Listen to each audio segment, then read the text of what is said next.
Morning. We are in Little Rock, Arkansas today. This is the Little Rock National Cemetery, located at the intersection of Roosevelt Road and Confederate Boulevard in downtown Little Rock. There is a tie-in between this cemetery and Jenkins Ferry.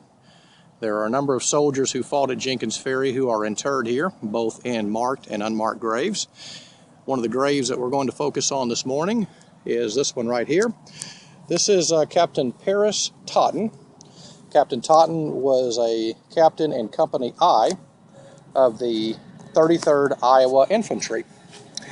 He was with the 1st Brigade, Rice's Brigade, and that was the main battlefront, that you recall, that the Confederates had to fight against during the battle itself. Captain Totten was wounded during the Battle of Jenkins Ferry, and following Steele's retreat from the Saline River bottom, he was brought back to Little Rock to convalesce. And unfortunately, he died from his wounds on May 25th, 1864, and was buried here at the National Cemetery. What is interesting about the National Cemetery also is that in the late 1860s, about 1868 or so, the federal government sent crews out to various battlefields across the state of Arkansas, including Jenkins Ferry, to recover remains of soldiers who were hastily buried upon the battlefield. And so they brought a number of those soldiers back here to Little Rock when the Little Rock National Cemetery was established in the late 1860s. Going through the existing documents, it's difficult to tell the total number of soldiers that were brought back.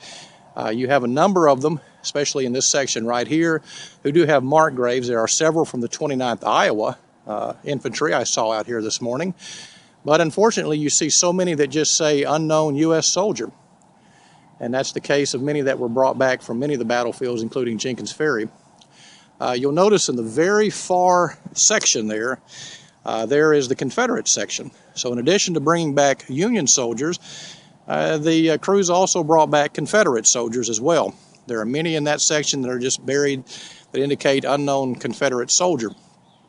Something also that's interesting about the grave markers out here is something you may not be aware of.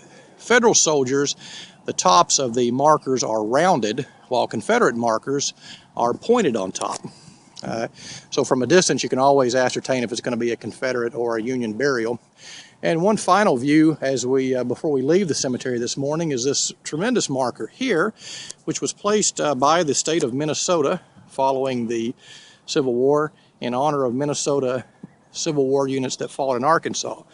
There were no Minnesota units that fought at the Battle of Jenkins Ferry. There were some scattered across Arkansas, but there were none at Jenkins Ferry.